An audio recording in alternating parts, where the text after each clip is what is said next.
মই মোৰ কোঠাত শান্তিৰে শুই আছিলোঁ। তেতিয়াই হঠাতে মই কিবা শব্দ কিছুমান শুনিবলৈ ধৰিলোঁ। মই আচৰিত হৈ শোৱাৰ পৰা উঠি বহিলোঁ, কাৰণ ময়ো এগৰাকী বিবাহিতা মহিলা আছিলোঁ। সেইকাৰণেই মই তৎক্ষণাত সেই শব্দবিলাক কিহৰ বুজিব পাৰিলোঁ। কিন্তু মই আচৰিত হৈ পৰিছিলোঁ যে এই ঘৰতনো এনেকুৱা কোন আছে যিয়ে এনেকুৱা শব্দ কৰি থাকিব পাৰে। মই বিচনাৰ পৰা উঠি সেই শব্দটোৰ ফালে আগবাঢ়িবলৈ ধৰিলোঁ, আৰু সন্মুখত গৈ যি দেখিলোঁ সেয়া দেখি আচৰিত হৈ পৰিলোঁ। কাৰণ সেই কোঠাটো মোৰ বিধৱা খুৰীৰ কোঠা আছিল, য'ৰ পৰা সেই শব্দ আহি আছিল। ইয়ালৈকে অহাৰ পিছতো মোৰ এনেকুৱা লাগিছিল হয়তো মই গভীৰ টোপনিত আছিলোঁ কাৰণে মোৰ কাণত সেই শব্দ বাজি আছিল। কিন্তু সেয়াতো মোৰ খুৰীৰেই মাত আছিল। মই মোৰ বুকুত হাতখন থৈ নিথৰ হৈ পৰিলোঁ। এয়া কি হৈ আছে? মই কোঠাটোৰ ওচৰলৈ গ'লোঁ আৰু কাণ পাতি শুনিবলৈ ধৰিলোঁ। তেতিয়া মই কঁপি উঠিলোঁ। তাৰপিছত দেখিলোঁ যে কোঠাৰ খিৰিকী খোলা আছে। মই যেতিয়া খিৰিকীৰে ভিতৰলৈ চালোঁ, তেতিয়া মোৰ ভৰিৰ তলৰ মাটি ঘূৰি পৰা যেন হ'ল, কাৰণ খুৰীয়ে 4জন ডেকা ল'ৰাৰ লগত মোৰ স্বামী গোটেই দিন ঘৰৰ পৰা বাহিৰত থাকিছিল, আৰু মই ঘৰত অকলে থাকিছিলোঁ। সেই তেতিয়াই আমাৰ খুৰা এজন ঢুকাইছিল। মোৰ খুৰী বহুত ধুনীয়া আৰু কম বয়সৰ আছিল, কাৰণ তেওঁ মোৰ খুৰাৰ দ্বিতীয় পত্নী আছিল। তেওঁৰ আগতেই খুৰাই যিগৰাকী বিয়া পাতিছিল তেওঁ খুৰাৰ বয়সৰে আছিল, কিন্তু তেওঁ বহুত সোনকালেই কোনো অজান বেমাৰত ঢুকাইছিল। তাৰপিছতে খুৰাই এগৰাকী কম বয়সৰ কইনা লৈ আহিল। যেতিয়া খুৰাই এই ছোৱালীজনীক ঘৰলৈ আনিছিল, তেতিয়া সকলো আচৰিত হৈ পৰিছিল। নিজৰ ছোৱালীৰ বয়সৰ ছোৱালীক বিয়া পতাৰ কাৰণে তেওঁক সকলোৱে নিলাজ বুলিও কৈছিল। সকলোৱে কৈছিল যে ইমান গাভৰু ছোৱালীজনীক তেওঁ কেনেকৈ সুখী কৰিব। কিন্তু আমি এয়াও দেখিছিলোঁ যে যেতিয়া খুৰাৰ বিয়া হৈছিল তেতিয়া তেওঁ আকৌ ডেকা হৈ উঠিছিল। তেওঁ নিজৰ পকা চুলিখিনি ক'লা কৰা আৰম্ভ কৰি দিছিল, আৰু ডেকা ল'ৰাৰ দৰেই সাজ পোছাকো পিন্ধিবলৈ আৰম্ভ কৰিছিল। অকল সেয়াই নহয়, এনেকুৱা লাগিছিল যে তেওঁৰ শৰীৰত যেন হঠাতে শক্তিও আহি গৈছিল। মোৰ মনতে হাঁহি উঠিছিল যে এই বুঢ়াৰ উৎপাতটো চোৱা বুলি। কিন্তু মোৰ স্বামীয়ে কৈছিল যে সেয়া তেওঁৰ নিজৰ জীৱন, তেওঁক সুখেৰে থাকিবলৈ দিয়া, তোমালোকৰ তেওঁৰ কথাত মূৰ ঘমাই লাভ নাই। খুৰীৰ নাম মণিকা আছিল। তেওঁৰ শৰীৰটো ক্ষীণ আৰু ধুনীয়া আছিল। তেওঁ শাৰী সদায় কঁকালৰ অলপ তলত পিন্ধিছিল, সেইকাৰণে তেওঁক দেখিবলৈ আৰু বেছি ধুনীয়া লাগিছিল। যিয়েই তেওঁক দেখিছিল সকলোৱে তেওঁৰ ফালেই থৰ লাগি চাই ৰৈছিল। খুৰাও তেওঁক একো নকৈছিল, বৰঞ্চ তেওঁক তেনেকৈ শাৰী পিন্ধা দেখিলে খুৰাই সুখীহে হৈছিল। আমাৰ পৰিয়ালৰ সকলোৱে তেওঁলোক দুজনৰ বিষয়ে বেয়াকৈয়ে কৈছিল, কোনেও তেওঁলোকৰ বিষয়ে ভাল কথা কোৱা নাছিল। কিন্তু তেওঁলোক দুয়োজনে সুখী আছিল। কিন্তু এদিন হঠাতেই এটা বেয়া খবৰ আহিল যে খুৰাৰ কিবা বহুত ডাঙৰ বেমাৰ হ'ল, আৰু তেওঁ এই দুনিয়াৰ পৰা সকলোকে এৰি গুচি গ'ল। আমাৰ বাবে এই খবৰটো বহুত দুখৰ আছিল। সকলোৱে কৈছিল যে তেওঁৰ বয়সৰ কাৰণে তেওঁৰ মৃত্যু হৈছে। খুৰী বিধৱা হৈ গ'ল, কিন্তু তেওঁক এতিয়া তেওঁৰ মাকৰ ঘৰৰ কোনোৱে তেওঁলোকৰ লগত ৰাখিবলৈ মান্তি হোৱা নাছিল। তেতিয়া আমাৰ পৰিয়ালৰ সকলোৱে একগোট হৈ চিন্তা কৰিবলৈ ধৰিলে যে এতিয়া তেওঁৰ কি কৰা যায়। কাৰণ তেওঁ যিহেতু আমাৰ পৰিয়ালৰে অংশ, সেয়ে তেওঁৰ দায়িত্ব লোৱাটো আমাৰেই কৰ্তব্য। আমাৰ ঘৰত বৰ্তমান কোনো সৰু ল'ৰা ছোৱালী নাছিল, আৰু আমাৰ পৰিয়ালটোৱেই সকলোতকৈ সৰু পৰিয়াল আছিল। মাত্ৰ স্বামী আৰু মই আছিলোঁ। তাৰপিছত সকলোৰে মতে সিদ্ধান্ত হ'ল যে খুৰী আমাৰ ঘৰতে থাকিব, কাৰণ মই অকলে থাকিছিলোঁ। মোৰ স্বামী বহুত ভাল মানুহ আছিল, একেবাৰে সহজ সৰল আছিল, মোৰ কোনো কথাই নেপেলাইছিল। সেই সিদ্ধান্তত তেওঁ মোক ক'লে যে ঠিকেই আছে, ভালেই হ'ব, কাৰণ কেতিয়াবা মই চহৰৰ বাহিৰলৈ যাবলগীয়া হ'লেও মোৰ তোমালৈ বৰ চিন্তা হৈ থাকে। তেওঁ আমাৰ ঘৰত থাকিলে তেতিয়া মোৰ কোনো চিন্তা নাথাকিব। কাইলৈ আমাৰ সন্তান জন্ম হ'লেও তেওঁৰ চোৱা চিতাও খুৰীয়ে কৰিব পাৰিব। কিন্তু খুৰাৰ মৃত্যুৰ পিছৰে পৰা তেওঁ একেবাৰে মৌন হৈ পৰিছিল, বেছি কথা বতৰাও পতা নাছিল। এতিয়াতো তাই নিজৰ যত্ন ল'বলৈও পাহৰি গৈছিল। সকলোৱে কৈছিল যে তেওঁলোকৰ চাগে বহুত মৰম আছিল। কিন্তু মোৰ শাহুমা সকলোৰে বিপৰীত আছিল। তেওঁ কৈছিল যে এই মহিলাজনী ভাল নহয়। মাৰ তেওঁৰ লগত সম্পৰ্ক ভাল নাছিল, কাৰণ তেওঁ শাহুমাৰ দেওৰণী আছিল। মায়ে কৈছিল যে তহঁতে তাইক নিজৰ ঘৰততো ৰাখিছ, কিন্তু তাইক মূৰৰ ওপৰত নাৰাখিবি।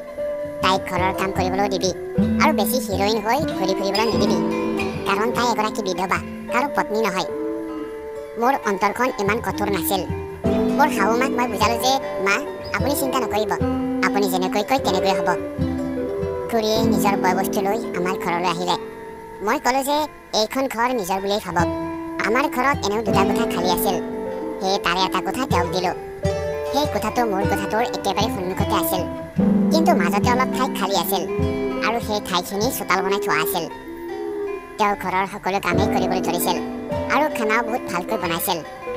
তেওঁ আমাৰ ঘৰত থকাৰ পৰা আমাৰ ঘৰত বহুত শান্তি নামি আহিছিল। মই বহুত জিৰণি পোৱা হৈছিলোঁ। মই কিবা কাম কৰিবলৈ ল'লেও তেওঁ আহি মোক সহায় কৰিছিল। এদিন খুৰী মোৰ কোঠালৈ আহিলে আৰু তেওঁৰ হাতত এখন ৰঙা ৰঙৰ শাৰী আছিল। মোক ক'লে যে তোমাৰ লগত ইয়াৰ লগত মিলাকৈ হাতত পিন্ধা খাৰু আছে নেকি? মই ক'লো যে আছে চাগে, ৰ'ব দেই চাইছোঁ। কিন্তু আপুনি কৰিব নেকি? তেওঁ ক'লে যে দিয়াচোন আগতে, মই তোমাক পিছত ক'ম। মই ভাবি আছিলোঁ যে তেওঁতো বিধৱা, তেওঁ ৰঙা ৰঙৰ শাৰী আৰু খাৰু কি কৰিবনো? যিয়েই নহওক মই তেওঁক ৰঙা খাৰু দিলোঁ। দুপৰীয়া মই মোৰ স্বামীৰ লগত বহি খানা খাই আছিলোঁ। তেতিয়া মই খুৰীৰ কথাটো স্বামীক ক'লোঁ আৰু সুধিলোঁ যে তেওঁনো কৰিব কি? তেতিয়া মোৰ স্বামীয়ে ক'লে যে মই কি জানো, হয়তো তেওঁ পিন্ধিব চাগে। তেতিয়া মই তেওঁক ক'লোঁ যে কি আপুনি নাজানে নেকি যে বিধৱাই লাল ৰঙৰ শাৰী নিপিন্ধে? তেতিয়া তেওঁ ক'লে যে মোৰ সেইবিলাকত মূৰ ঘমাই থাকিবলৈ সময় নাই। তেনেকৈ কৈ তেওঁ গুচি গ'ল। খুৰীয়েতো মোৰ পৰা খাৰু লৈ গৈছিল, কিন্তু তেওঁ এতিয়ালৈকে পিন্ধা নাছিল আৰু না মোক উভতাই দিছিল। ময়ো নিজৰ ঘৰৰ কামত ব্যস্ত হৈ পৰিছিলোঁ। আজিকালি ঘৰৰ খানা খুৰীয়ে বনাইছিল আৰু মোৰ স্বামীয়েও তেওঁৰ হাতৰ খানা খাই বহুত ভাল পাইছিল আৰু প্ৰশংসাও কৰিছিল। যেতিয়া ৰাতি হৈছিল তেতিয়া মই গভীৰ টোপনিত শুই গ'লোঁ। মোৰ এনেকুৱা লাগিছিল যেন মই অজ্ঞান হৈ পৰি আছোঁ। ৰাতিপুৱা মোৰ শাহুমা আহি ক'লে যে ৰাতি তোমাক ইমান ফোন কৰি আছিলোঁ, কিয় ফোন উঠোৱা নাছিলা? মই ক'লোঁ যে মোৰ ফোনটো মোৰ কাণৰ ওচৰতে থোৱা আছিল, বাজিলেতো মই নিশ্চয় উঠালোহেঁতেন। মায়ে ক'লে যে তেনেহ'লে কিয় উঠোৱা নাছিলা? মই ক'লোঁ যে মই গমেই নাপাওঁ মা, জীৱনত প্ৰথমবাৰ এনেকৈ টোপনি গৈছিলোঁ। ইমান শান্তিত শুইছিলোঁ যে কেতিয়া শুলোঁ কেতিয়া সাৰ পালোঁ একো গমেই নাপালোঁ। মায়ে ক'লে যে ঘৰত এগৰাকী গাভৰু বিধৱক ৰাখিছা, তোমাৰ স্বামীও ডেকা আছে আৰু তুমি যদি এনেকৈ গাধৰ দৰে শুই যোৱা। মই ক'লোঁ যে মা কি হ'লনো আপোনাৰ? তেওঁ এগৰাকী বিধৱা হয় আৰু তাৰোপৰি মোৰ খুৰীও। মোৰ স্বামী এনেকুৱা নহয় আৰু এনেও তেওঁ ৰাতিপুৱা ওলাই যায় আৰু ৰাতিহে ঘৰলৈ আহে। কেতিয়াবাতো মই খোৱাৰ পিছতহে আহে আৰু চিধাই শুই যায়। মায়ে মোক বাৰে বাৰে কৈ থৈছিল যে সেইজনীৰ ওপৰত চকু ৰাখিবা।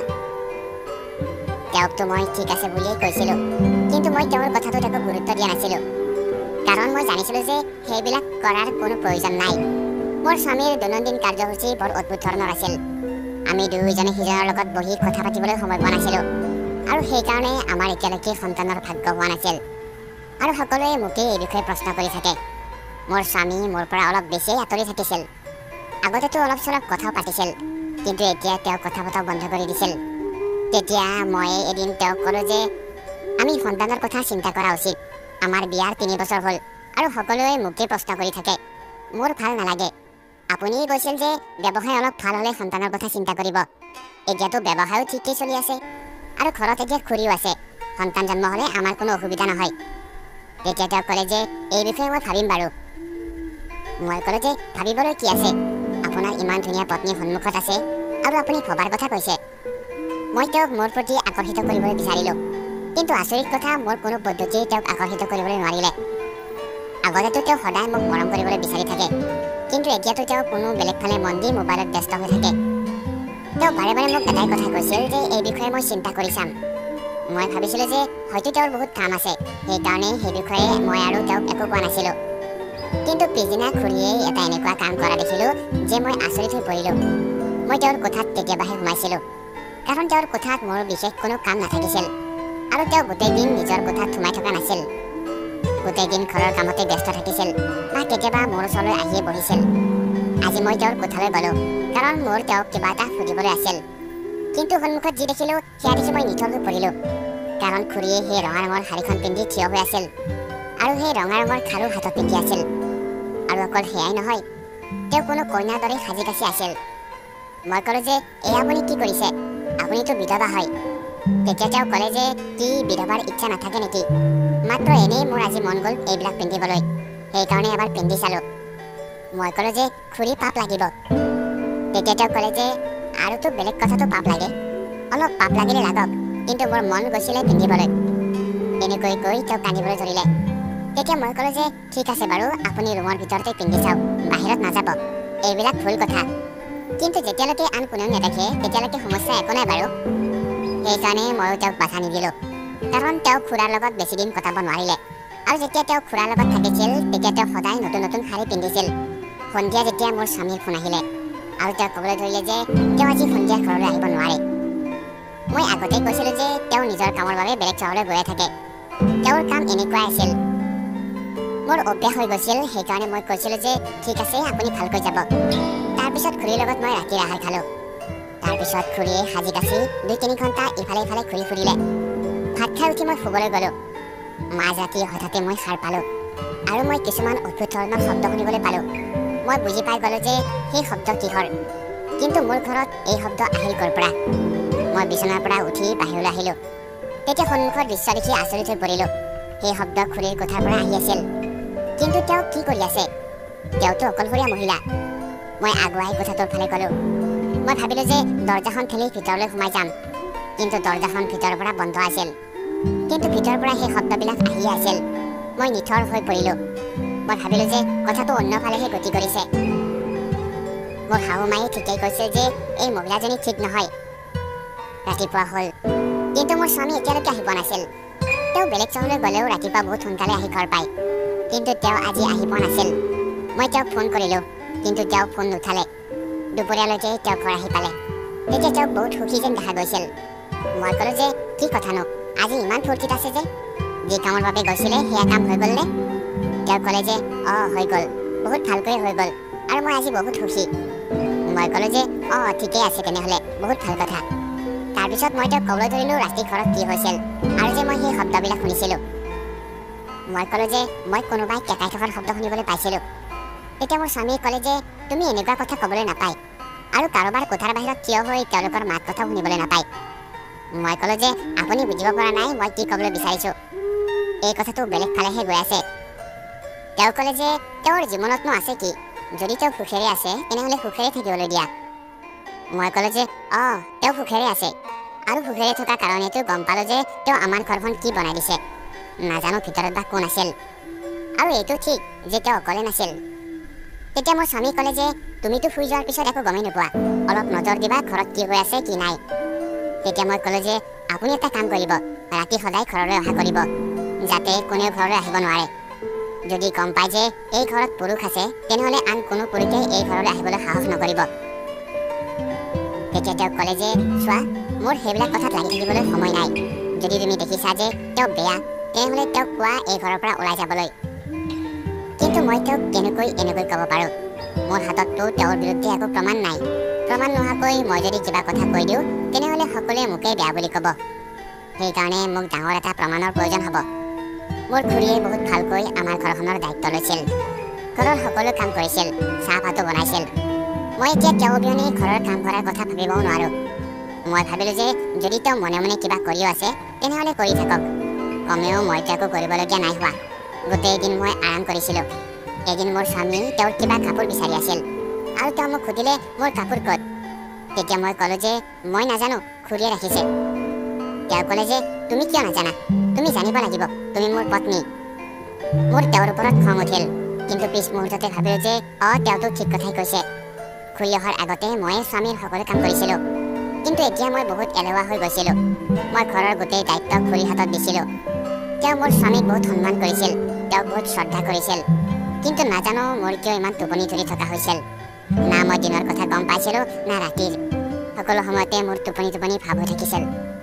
কিন্তু খুৰীয়ে এতিয়া প্ৰায়ে কইনাৰ দৰে সাজি কাচি থকা হৈছিল, আৰু যেতিয়া আমাৰ ঘৰলৈ কোনোবা আহিছিল তেতিয়া তেওঁ তৎক্ষণাত গৈ বগা ৰঙৰ সাজ পিন্ধি আহিছিল। কিন্তু যেতিয়া ঘৰত কোনো নাথাকে তেতিয়া নানা ৰঙৰ কাপোৰ পিন্ধি ঘৰতে ঘূৰি ফুৰিছিল, আৰু প্ৰায় ৰাতিহে তেনেকুৱা কৰিছিল। মই আচৰিত হৈছিলোঁ যে তেওঁ ৰাতি কিয় এনেকৈ থাকে। মোৰ স্বামীয়েও আজিকালি বেছিকৈ ঘৰৰ বাহিৰতে ৰাতি কটাবলৈ ধৰিছিল। মই যেতিয়া সুধিছিলোঁ তেতিয়া কৈছিল যে মোৰ বহুত বেছিয়ে কাম আছে, আৰু মোৰ পৰাও দূৰে দূৰে থাকিবলৈ লৈছিল। এই কথাটোৰো বহুত মাহ পাৰ হৈ গৈছিল যেতিয়া মই তেওঁক কৈছিলোঁ যে আমি সন্তানৰ কথা চিন্তা কৰিব লাগে, আৰু তাৰপিছত তেওঁ আকৌ সেই বিষয়ে একো কথা পতাও নাছিল। কিন্তু তেওঁ আগতেই কেতিয়াবা কেতিয়াবা কৈছিল যে সন্তানৰ কথা ভাবিবলৈ হৈছে বুলি, আৰু মই ক'লেও তেওঁ কেতিয়াও মানা কৰা নাছিল। এদিন মই ঘৰত বহি আছিলোঁ, এখন চিনেমা চাই আছিলোঁ, য'ত এজনী মহিলাই আন এজনীক কৈ আছিল যে যেতিয়া তুমি নিজেই নিজৰ ঘৰ আন নাৰীৰ হাতত গতাই দিছা তেনেহ'লে এতিয়া কি কথাক লৈ কান্দিছা। এই কথা শুনাৰ লগে লগে মোৰ চকু খোল খালে, আৰু মই ভাবিবলৈ ধৰিলোঁ যে ময়োতো ঠিক তেনেকুৱাই কৰি আছোঁ। নিজৰ ঘৰ খুৰীৰ হাতত গতাই দিছিলোঁ, আৰু এতিয়া এনেকুৱা লাগিছিল যে এই ঘৰখন তেওঁৰে ঘৰ, কি বস্তু ক'ত পৰি আছে তেওঁ জানিছিল। মই একো গম পোৱা নাছিলোঁ। খানাও তেওঁৱেই বনাইছিল। এতিয়াতো ঘৰৰ খৰচো মোৰ স্বামীয়ে তেওঁৰ হাতত দিয়া কৰিছিল। যেতিয়া মই কৈছিলোঁ যে এয়া কি কৰিছে বুলি, তেতিয়া তেওঁ কৈছিল যে একো কথা নাই, তেওঁ নিজে শাক পাচলি বজাৰ কৰি আনিব, তুমি চিন্তা কৰাৰ কি প্ৰয়োজন। হিচাপ নিকাচো তেওঁৱেই দিব আৰু এটকাও ইফাল সিফাল হ'লে তেওঁৱেই উত্তৰ দিব লাগিব। সেই সময়ত মই হ'ব বুলিয়েই কৈছিলোঁ। কিন্তু এতিয়া মই এয়া ভাবিবলৈ ধৰিছিলোঁ যে তেনেহ'লে এই ঘৰত মোৰ কামনো কি। মই এই কথাটো গম পোৱাৰ বহুতেই প্ৰয়োজন যে মোৰ খুৰীয়ে ৰাতি কিয় কইনাৰ দৰে সাজি কাচি থাকে আৰু তেওঁৰ কোঠাৰ পৰা সেই শব্দবিলাক কিয় আহে। মই তেওঁৰ কোঠাৰ ভিতৰলৈ গৈ চাব লাগিব। কিন্তু এনেকুৱা কোনো ঠাই নাছিল য'ৰ পৰা মই তেওঁৰ কোঠাটো জুমি চাব পাৰোঁ। এখন খিৰিকী আছিল, কিন্তু সেইখন ভিতৰৰ পৰা বন্ধ কৰি থোৱা থাকিছিল। মোৰ হাতত এটাই ৰাস্তা আছিল যে মই কেনেবাকৈ আগতেই তেওঁৰ কোঠাত সোমাই লুকাই থাকিব লাগিব। তেতিয়াহে গম পোৱা যাব তেওঁৰ কোঠাত আচলতে কি হৈ থাকে। ৩-৪ দিনৰ পৰা তেওঁ কইনাৰ দৰে সাজি কাচি থকা নাছিল আৰু মোৰ স্বামীয়েও মোক কোৱা নাছিল যে তেওঁ ৰাতি ঘৰলৈ নাহে বুলি। এদিন মোৰ স্বামীৰ ফোন আহিল আৰু মোক ক'লে যে আজি ৰাতি তেওঁ বাহিৰতে থাকিব। মই ক'লোঁ যে ঠিক আছে, ময়ো মোৰ শাহুমাৰ ঘৰলৈ যাওঁ। তেতিয়া তেওঁ ক'লে যে ঠিক আছে, তেনেহ'লে যোৱা, এনেও ঘৰত থাকি চাগে তোমাৰ আমনি লগা হৈছে। মই ক'লোঁ যে কিন্তু উভতি অহাৰ পিছত মোৰ আপোনাৰ লগত এটা বহুত প্ৰয়োজনীয় কথা পাতিবলৈ আছে। তেওঁ মোক এনেকৈ নুসুধিলে কি কথা বুলি। তেওঁ ক'লে যে মই অফিচৰ পৰাই বেলেগ এখন চহৰলৈ গুচি যাম আৰু কাইলৈ ৰাতিপুৱা 10 বজাতহে আহি পাম, তুমি চিন্তা নকৰিবা। মই ক'লোঁ যে ঠিক আছে। ইফালে মোৰ খুৰীয়েও নিজকে সজাবলৈ ধৰিছিল। সেই কথাটো মোৰ হজম হোৱা নাছিল যে আজিহে তেওঁ কিয় নিজকে সজাবলৈ ধৰিছে। ৩-৪ দিনৰ পৰাতো তেওঁ এনেকৈ আছিল। তাৰপিছত মই ক'লোঁ যে এয়া যে আপুনি কৰি আছে সেয়া ভাল কথা নহয়, আপোনাৰ বহুত পাপ লাগি আছে। তেতিয়া তেওঁ ক'বলৈ ধৰিলে যে মোৰ জীৱনটো এনেও ধ্বংস হৈ গৈছে, এতিয়া মই পাপেই কৰোঁ বা পুণ্য সেই কথা একো ভাবি নাথাকোঁ। যি মোৰ আপোন আছিল তেওঁলোকে মোক এৰি এদিনৰ পৰা গুচি গ'ল। মই ক'লোঁ যে খুৰী, আপোনাৰ খুৰালৈ মনত নপৰেনে? তেওঁতো আপোনাক বহুত সুখত ৰাখিছিল। তেওঁ ক'লে যে মোক বহুত সুখত ৰাখিছিল। তোমাৰ খুৰা দেখাত বুঢ়া আছিল, কিন্তু ভিতৰৰ পৰা একেবাৰে ডেকা আছিল। তেওঁ মোক বহুত সুখত ৰাখিছিল। মই তেওঁৰ লগত এগৰাকী কইনাৰ দৰেকৈ থাকিছিলোঁ। তেতিয়া মোৰ নিজকে বহুত ভাল লাগিছিল। সেইকাৰণেতো মই এতিয়া পাগলীৰ দৰে কইনা হৈ থাকোঁ। এনেকৈ কৈ তেওঁ কান্দিবলৈ ধৰিলে। মই বুজিব পাৰিছিলোঁ যে এয়া খুৰীয়ালৰ চকু পানী, নহ'লে এজন বুঢ়া মানুহে গাভৰু ছোৱালী এজনীক কেনেকৈ সুখী কৰি ৰাখিব পাৰে। মাত্ৰ খুৰাই তেওঁৰ নামত বহুত টকা খৰচ কৰিছিল, সেইকাৰণে তেওঁ সুখী আছিল, নহ'লেনো তেওঁৰ ওচৰত আছিলনো কি। তাৰপিছত খুৰী বাহিৰলৈ যাবলৈ ওলাল। মই সুধিলোঁ যে আপুনি ক'লৈ যায়? তেতিয়া তেওঁ ক'লে যে মই গা ধুবলৈ যাওঁ। মই ক'লোঁ যে ঠিক আছে যাওক, মই বাহিৰৰ পৰা দৰ্জাত তলা লগাই যাওঁ। এনেতো অমিতৰ ওচৰত চাবি আছে, কিন্তু তেওঁ আজি ঘৰলৈ নাহে। আপুনি যদি বাহিৰলৈ ওলাবলগীয়া হয় তেনেহ'লে পিছফালৰ দৰ্জাখনেৰে ওলাই যাব। মই মোৰ শাহুমাৰ ঘৰলৈ যাওঁ, মোৰ দেৰি হৈছে। তেতিয়া তেওঁ ক'লে যে ঠিক আছে, মোৰ গা ধুওঁতে অলপ সময় লাগিব, তুমি যোৱা। তাৰপিছত তেওঁ চকুৰ পানী মুচিলে। মই বুজিব পাৰিলোঁ যে কথা কি। তাৰপিছত মই মোৰ বেগটো লৈ কিবা কিবি চেক কৰিবলৈ ধৰিলোঁ। তেওঁ বুজিব পাৰিছিল যে মই ঘৰলৈ যাবলৈ ওলাইছোঁ। তাৰপিছত তেওঁ বাথৰুমত সোমালে আৰু মই তৎক্ষণাত তেওঁৰ কোঠাত সোমালোঁ। তেওঁৰ কোঠাত মই অলপ ঠাই বিচাৰিলোঁ য'ত মই লুকাব পাৰোঁ আৰু কোনেও যাতে এই কথাটো গম নাপায়। এতিয়া খুৰীয়ে এইটো ভাবি আছিল যে মই মাৰ ঘৰলৈ গৈছোঁ, সেইকাৰণে তেওঁ নিশ্চিন্ত আছিল। মোৰ স্বামীয়েও এইটোৱে ভাবি আছিল যে আজি মই ঘৰত নাই আৰু মই কোঠাৰ ভিতৰত লুকাই আছিলোঁ। মোৰ কাৰণে এনেকৈ লুকাই থকাটো সহজ কথা নাছিল। মোৰ এতিয়াৰ পৰা বৰ গৰম লাগিবলৈ ধৰিছিল। মই আজি এই কথাটো গম পাম যে তেওঁলোকে কি কৰি আছে। মোৰ মনত অদ্ভুত ধৰণৰ কথাবিলাক আহিবলৈ ধৰিছিল যে মোৰ ঘৰ গৃহস্থী ধ্বংস হ'বলৈ গৈ আছে। আজি মই ভাবি আছিলোঁ যে মোৰ স্বামীয়ে যদি মই লোৱা পৰীক্ষাত উত্তীৰ্ণ হৈ যায় তেনেহ'লে মই পৃথিৱীৰ সকলোতকৈ ভাগ্যৱান মহিলা হ'ম, নহ'লে আজি মোৰ লগত বহুত বেয়া ঘটনা হ'ব। কি সঁচাকৈ তেওঁ মোক বিশ্বাসঘাতকতা কৰি আছে? কাৰণ মই এইটো নিশ্চিত আছিলোঁ যে খুৰীৰ কোঠাত কোনোবা নহয় কোনোবা পুৰুষ থাকে। এইটো হ'ব পাৰে যে তেওঁ আমাৰ অঞ্চলৰ কাৰোবাক প্ৰেমৰ জালত ফচাইছে আৰু তেওঁৰ লগত ৰাতি সম্বন্ধ কৰিছে আৰু মই বিনা কথাত মোৰ স্বামীক সন্দেহ কৰি আছোঁ। অলপ সময় পিছত মোৰ খুৰী কোঠালৈ আহিল আৰু আহি নিজকে সজাবলৈ ধৰিলে। এনেকুৱা লাগিছিল যেন আজি তেওঁৰ জীৱনৰ সকলোতকৈ ধুনীয়া দিন হ'বলৈ গৈ আছিল। তাৰপিছত তেওঁ কিবা গানৰ কলি গুণগুণাবলৈ ধৰিছিল যেন আজি তেওঁ বহুত সুখী। মোৰ সেই দিনটোৰ ওপৰত বহুত খং উঠিল যিদিনা মই তেওঁক মোৰ ঘৰলৈ আনিছিলোঁ। অলপ সময় পিছতে সাজি কাচি বিচনাত বহিলে আৰু কাৰোবাৰ লগত ফোনত কথা পাতিবলৈ ধৰিলে। তেওঁৰ ওচৰততো মোবাইল ফোন নাছিল, তেনেহ'লে ইমান দামী মোবাইল ফোনটো ক'ৰ পৰা আহিল? সেয়াও চাগে তেওঁ মোৰ পৰা লুকুৱাই ৰাখিছিল। মোৰো তেওঁৰ দৰে ফোন লোৱাৰ বহুত ইচ্ছা আছিল। মই মোৰ স্বামীক কোৱাত তেওঁ কৈছিল যে এতিয়া তেওঁৰ ওচৰত ইমান পইচা নাই, অহা মাহলৈকে অপেক্ষা কৰা। আৰু এনেকৈ এবছৰ হৈ গ'ল, কিন্তু আজিলৈকে তেওঁ মোক সেই ফোন লৈ নিদিলে। অলপ সময় পিছত আকৌ কাৰোবাৰ ফোন আহিলে তেতিয়া তেওঁ ক'বলৈ ধৰিলে যে দৰ্জা বাহিৰৰ পৰা বন্ধ আছে, তোমাৰ ওচৰত চাবি আছে ন, তুমি নিজেই খুলি ল'বা। সেয়া কোন আছিল যাৰ ওচৰত আমাৰ ঘৰৰ চাবি আছিল? মই মনতে ঈশ্বৰক প্ৰাৰ্থনা কৰিবলৈ ধৰিলোঁ যে তেওঁ যাতে মোক এনেকুৱা পৰীক্ষাৰ মাজত ফচাই নিদিয়ে যিটো মই মোৰ চকুৰ সন্মুখত হ'লে সহ্য কৰিব নোৱাৰিম। মই একেবাৰে চিন্তিত হৈ পৰিছিলোঁ। প্ৰায় 2 ঘণ্টা পিছত মোৰ স্বামী যেতিয়া সেই কোঠাটোৰ ভিতৰলৈ সোমাই আহিল, তেতিয়া মোৰ মূৰত বিনামিষে বজ্ৰপাত হোৱাৰ দৰে হ'ল। মোৰ চকুৰ পৰা চকু পানী ববলৈ ধৰিলে, কিন্তু মোৰ কাণ বন বাহিৰলৈ ওলাব নিদিলোঁ। তেওঁলোকে ইজনে সিজনৰ আগত এনেকৈ খোলাকৈ সকলো কৰিবলৈ ধৰিছিল যেন তেওঁলোকৰ কোনো কথাক লৈ ভয়ে নাই। মোৰ খুৰীয়ে ক'বলৈ ধৰিলে যে সেই ডাইনীজনীটো নিজৰ শাহুমাকৰ ঘৰলৈ গুচি গ'ল। ভালেই হ'ল, আজি আমাৰ কোনো ভয় নাই। ভয়ে ভয়ে আৰু কিমান দিন আমি এনেকৈ এইবিলাক কৰি থাকিম, তেতিয়া তাইক ডিভোৰ্চ দিবা। তেতিয়া মোৰ স্বামীয়ে ক'বলৈ ধৰিলে যে ডিভোৰ্চ দিয়া ইমান সহজ কথা নহয়, কথাটো কোৰ্টলৈকে গুচি যাব। মাত্ৰ তাইক ৰাতিৰ ভাতৰ লগত টোপনি দৰৱ দি থাকিবা, তাই শুই থাকিব আৰু আমি জাগি থাকিম। এতিয়া মই বুজিব পাৰিলোঁ যে মোৰ কিয় ইমান টোপনি ধৰিছিল, কাৰণ খানাটো তেওঁই বনাইছিল আৰু মোৰখিনিত টোপনি দৰৱ মিহলাই দিছিল। মই একো ক'ব নোৱাৰা হৈ শুই গৈছিলোঁ। এই মহিলাজনী ইমান সাংঘাতিক আছিল যে মোৰ ঘৰতে মোৰ কোঠাৰ ভিতৰত মোৰ স্বামীৰ লগত নিশা পাৰ কৰিছিল আৰু মই বিচনাত একো ক'ব নোৱাৰা হৈ পৰি থাকিছিলোঁ। আৰু মই একো গমেই পোৱা নাছিলোঁ মোৰ লগত ইমান ভয়ানক কাণ্ড যে হৈ আছে। মই দুনিয়াৰ সকলোতকৈ মূৰ্খ মহিলা আছিলোঁ। মোৰ নিজৰ ওপৰতে খং উঠিবলৈ ধৰিছিল। তেওঁলোকৰ যি কৰিবলৈ আছিল সেয়া কৰিলে, আৰু মোৰ স্বামী এনেকৈ ওলাই গ'ল যে ৰাতিপুৱা 10 বজাতে আহিব, কাৰণ মনিকাক মই তেনেকৈ কৈছিলোঁ, নহ'লে যদি তাই ৰাতিপুৱা সোনকালে আহি যায় তেনেহ'লে সৰ্বনাশ হ'ব। তেতিয়া খুৰীয়ে ক'বলৈ ধৰিলে যে নাই, তাই নাহে, তুমি মোক এনেকৈ এৰি থৈ নাযাবা। তেতিয়া অমিতে ক'লে যে তুমি মোৰ কথাটো বুজিবলৈ চেষ্টা কৰা, আমি বহুত বেছিয়ে সতৰ্ক হৈ থকা উচিত, এয়া কোনো সাধাৰণ কথা নহয়। মোৰ খুৰী যেতিয়া বাহিৰলৈ গ'ল তেতিয়া মই তেওঁৰ কোঠাৰ পৰা ওলাই মোৰ শাহুমাৰ ঘৰলৈ গুচি গ'লোঁ। মই মাৰ আগত সকলো কথা ক'লোঁ। তেওঁ মোকেই বহুত কথা শুনালে যে তোমাৰ চকু বন্ধ আছিল, তুমি নিজেই তোমাৰ ঘৰ সেইজনীৰ ওপৰত এৰি দিছিলা। মই ক'লোঁ যে সেইজনীক মোৰ ঘৰৰ পৰা উলিয়াই দিয়ক। পিছদিনা মই আমাৰ পৰিয়ালৰ সকলোকে মাতিলোঁ, ওচৰ চুবুৰীয়া কেইজনমানকো মাতিলোঁ। তেওঁলোকক মই সকলো কথা কৈ দিলোঁ। মই ক'লোঁ যে মোৰ ঘৰত এইবিলাক হৈ আছে, এতিয়া আপোনালোকে মোক ন্যায় দিয়ক। মোৰ স্বামীক মতা হ'ল। এতিয়া মোৰ এই কথাটোৰ ভয় হ'বলৈ ধৰিলে যে কেনেবাকৈ মোৰ স্বামী সেইজনীৰ লগত থাকিবলৈ বিচাৰিব নেকি, তেতিয়া কি হ'ব। মোৰ স্বামীৰ প্ৰতি মোৰ খং বহুত আছিল যদিও মই তেওঁক এৰিবলৈ বিচৰা নাছিলোঁ। কিন্তু মোৰ স্বামীয়ে সকলোৰে আগত ক'লে যে সেই মহিলাজনীয়ে তেওঁক ফচাইছিল আৰু তেওঁক ফচি গৈছিল। তাৰপিছত মই মোৰ স্বামীক ক্ষমা কৰি দিলোঁ, কাৰণ এয়া কোনো চিনেমা নাছিল য'ত হঠাতে ডাঙৰ সিদ্ধান্ত এটা ল'ব পাৰিম। তেওঁক ক্ষমা কৰি দিবলগীয়া হ'ল, কাৰণ গোটেই জীৱন আমি একেলগে থাকিব লাগিব। তাৰ পিছৰ বছৰতে আমাৰ এটা ল'ৰা সন্তান জন্ম হ'ল। তাৰপিছত আৰু মোৰ স্বামীয়ে কেতিয়াও নিজৰ মুখেৰে খুৰীৰ নাম নাই লোৱা, আৰু মোৰ লগতো আগতকৈ বহুত ভালদৰে থাকিবলৈ ধৰিলে। কিন্তু সেই কথাটো মনত পৰিলে আজি মোৰ অন্তৰে কান্দি উঠে। তেতিয়া মই মোৰ স্বামীৰ লগত কাজিয়া কৰিবলৈ ধৰোঁ আৰু তেওঁ মোক ক্ষমা বিচাৰে। ক্ষমা নকৰি বেছিকৈ কাজিয়া কৰি থাকিলে তেওঁক কান্দিবলৈ ধৰে, ক'বলৈ ধৰে মোৰ ভুল হৈ গৈছিল, মোক ক্ষমা কৰি দিয়া, আকৌ কেতিয়াও এনেকুৱা নহয়। কিন্তু এতিয়া মোৰ স্বামীৰ ওপৰত